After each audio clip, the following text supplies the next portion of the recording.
पहलवान सास। मधु की शादी के कुछ सालों में ही उसके पति की मृत्यु हो जाती है, जिसके बाद उसके ऊपर सास की जिम्मेदारी आ जाती है और वो अब अपनी सास के साथ घर में अकेली रहती है।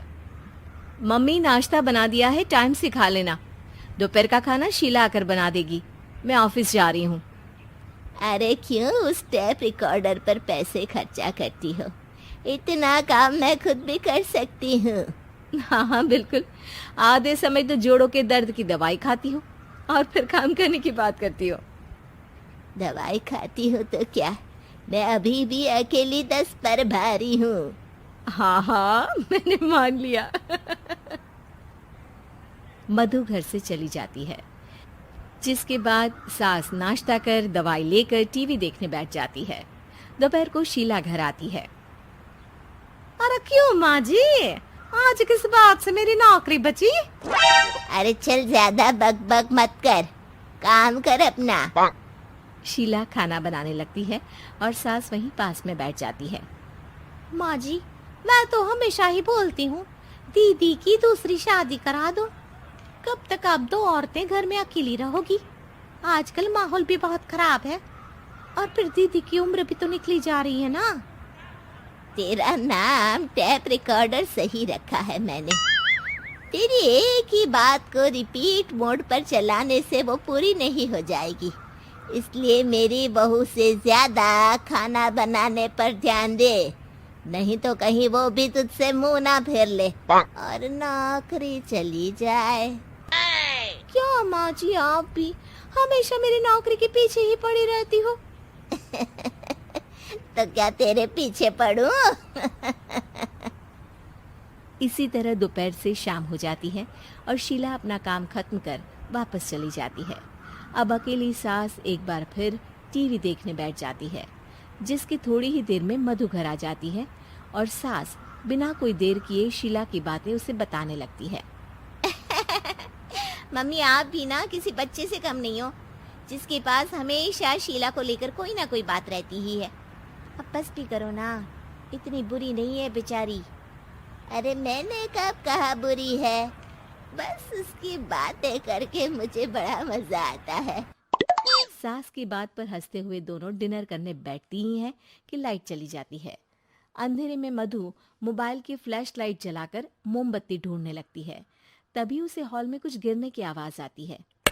मम्मी, आप अंधेरे में इधर उधर क्यों घूम रही हो?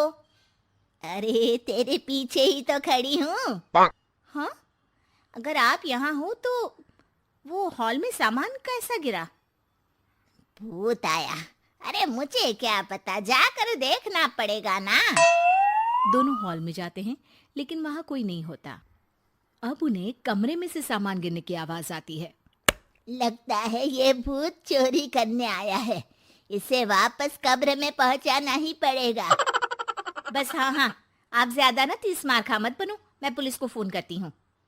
अरे जब तक तेरी पुलिस आएगी तब तक क्या वो हमारे साथ बैठकर अंताक्षरी खेलेगा?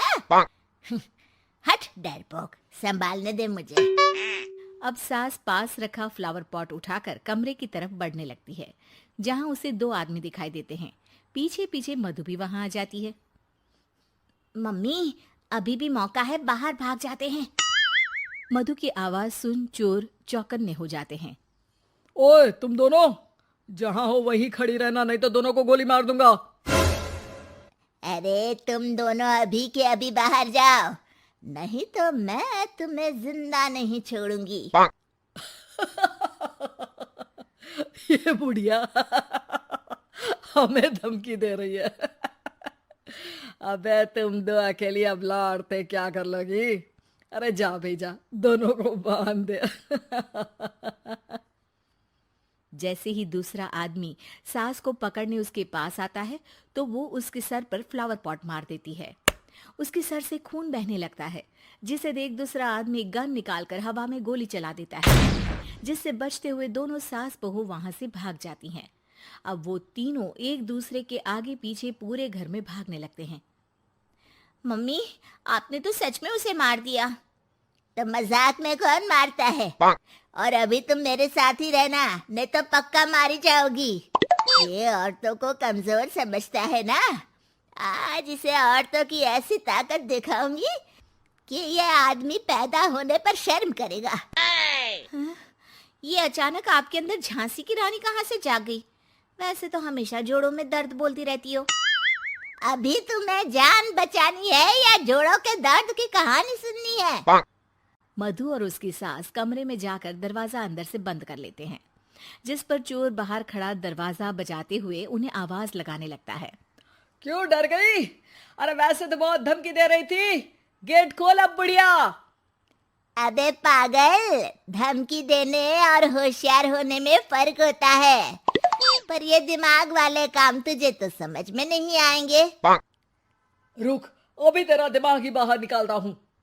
ये कहते हुए चोर गोली चलाने ही वाला होता है कि सास अचानक दरवाजा खोलकर उसके मुंह पर परफ्यूम डाल देती है, जिससे चोर गन फेंककर दर्द से चिल्लाने लगता है।